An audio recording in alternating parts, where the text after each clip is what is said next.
This story is about 10 rather close relations of ours who seem to get into almost exactly the same kind of trouble we do.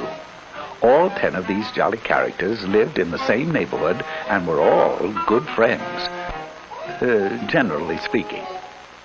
Each of them had a bicycle, and each took care of his bicycle in exactly the way he took care of himself.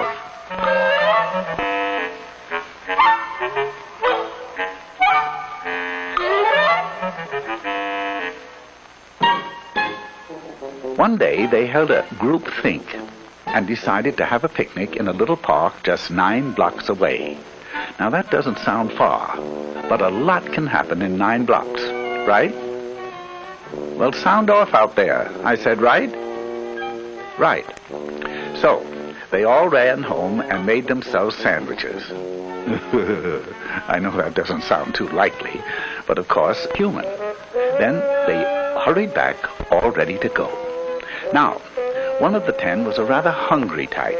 His name was Slim Jim McGupney, and his picnic lunch was what you might call a portable banquet, right? Right. Slim knew that his big sack would be hard to handle, so he asked Orville Slump if he'd carry it for him. Orville had a basket on the rear of his bike. He was a good sort, and he answered, okay. Some of the others noticed this and asked him if he'd carry theirs, too. Orville answered graciously, well, I guess so. And naturally, everybody else did the same until Orville's rear basket looked like a chuck wagon.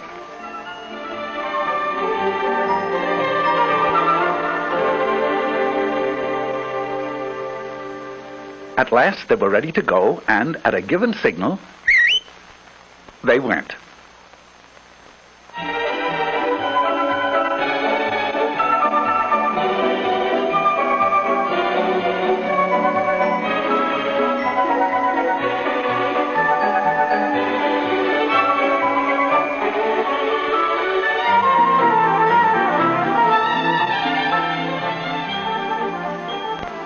Now this is Rooty Toot Jasperson.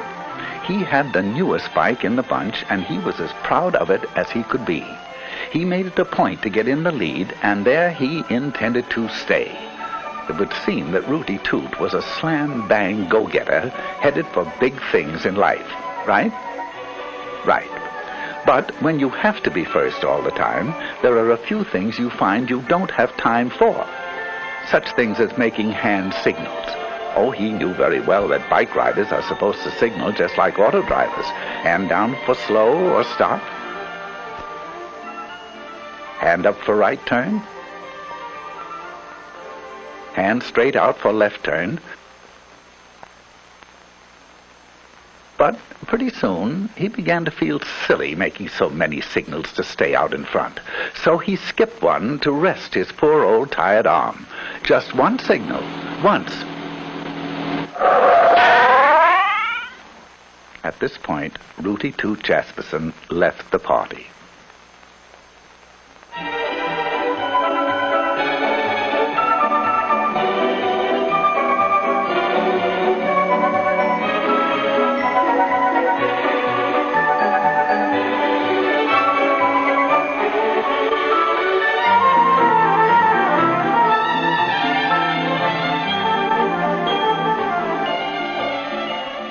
This charming little thing was actually christened Tinkerbell McDillingfitty.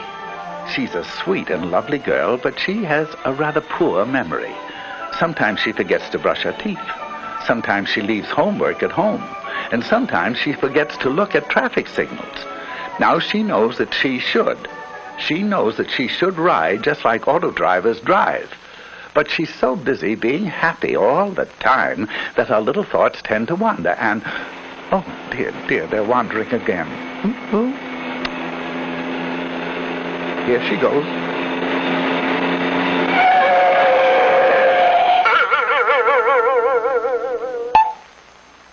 Exit Tinkerbell McDillingfitty. She forgot now and then.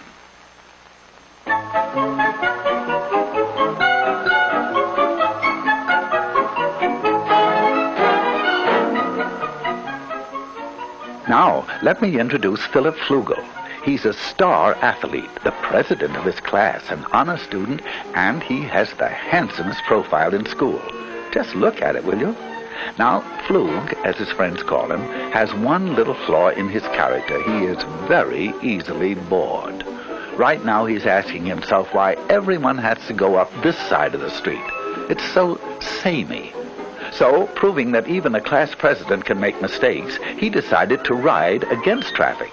Oh, he knows that auto drivers never do this, and that he should follow the very same traffic rules. But he's in the mood to do something different. Anyway, there are no policemen around to see him.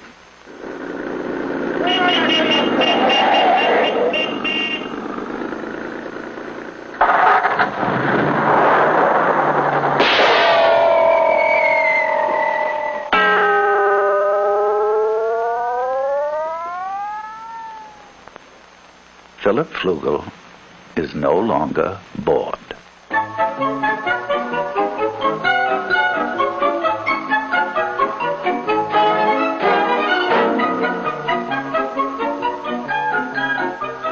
You've probably wondered about this fellow on foot.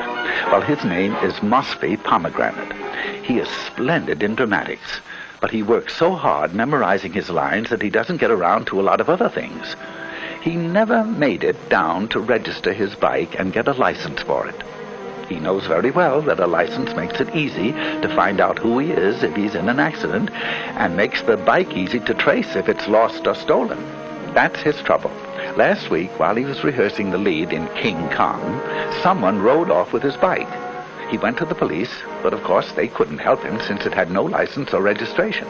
He stomped out of the police station angrily, and he's been stomping ever since.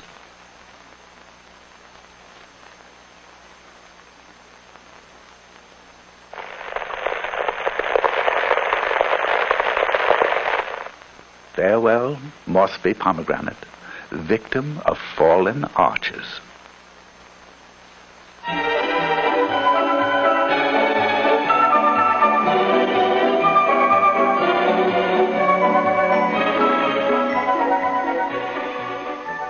If you look carefully, you'll see Trigby Phipps.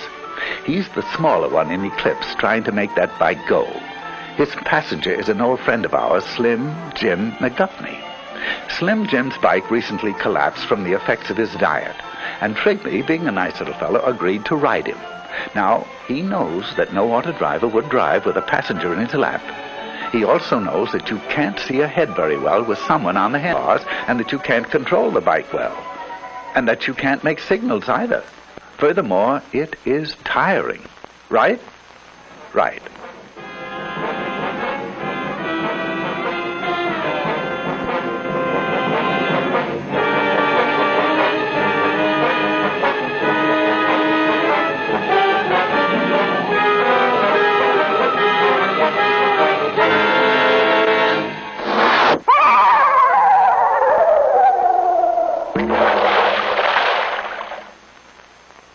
So long, fellas.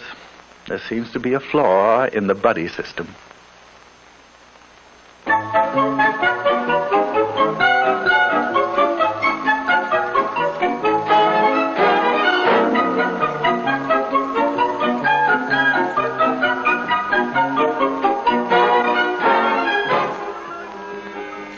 Meet Nellie Swibach. She's as nice as can be on foot. But when she gets on that bike, sweet Nellie becomes terribly impatient with other people's driving. Although there are only a few left now, she's having trouble sharing the street with them. So Nelbert is about to make a decision she'd never make if she weren't angry. There she goes. There she goes. She knows that riding on the sidewalk isn't allowed in her city and many others, and that even where it is, pedestrians always have the right of way. But Nelbert's upset, and she'd like to know just one good reason why she shouldn't take over the sidewalk all to herself.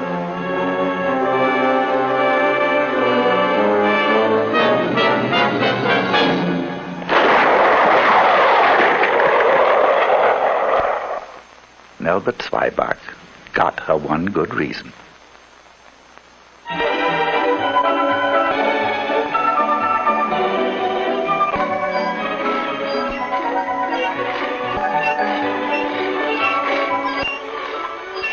Those noisy transportation of Filbert Bagel. Filbert hates his old bike.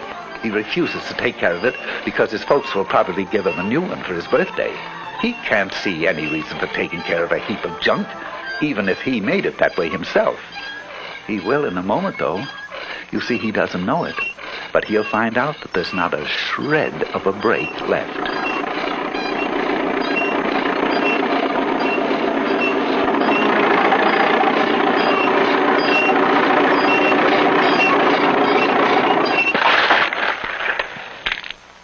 Now, Filbert would be the first to agree that if it's worth riding, it's worth taking care of. Right? Right.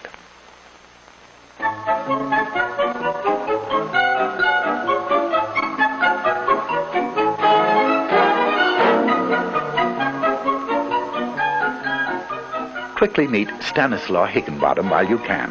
He's a nice boy, but he won't be with us long.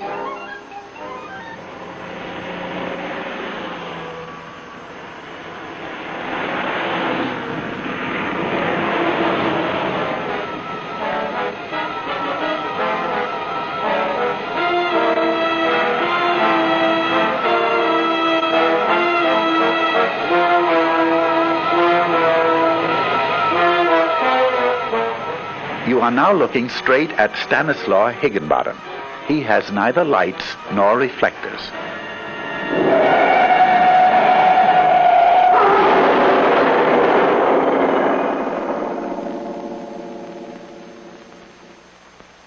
Stanislaw just wasn't quite bright enough.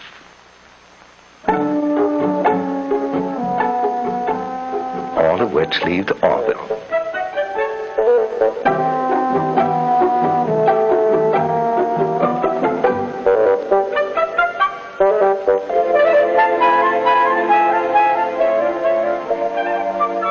He'll get fat, all right. And here's why he ended up with all these groceries that he doesn't really want.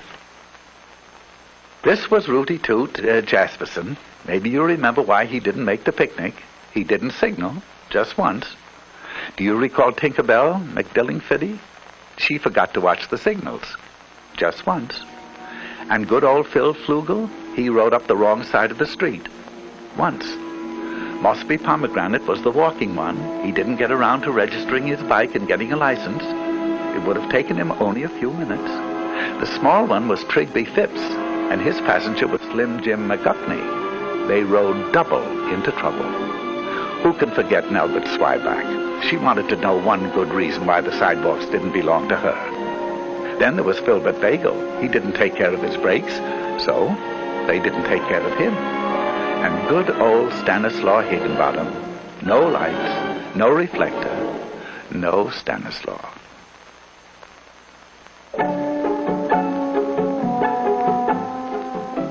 So that's why Orville Slump is picnicking alone today. He watched the signals, he obeyed traffic signs, he made hand signals, he rode alone, he stayed on the right side of the street, got a license, rode just like auto drivers drive, and kept the brakes and all in good condition. And he got fat. Of course, it was very lonely, but not as lonely as this.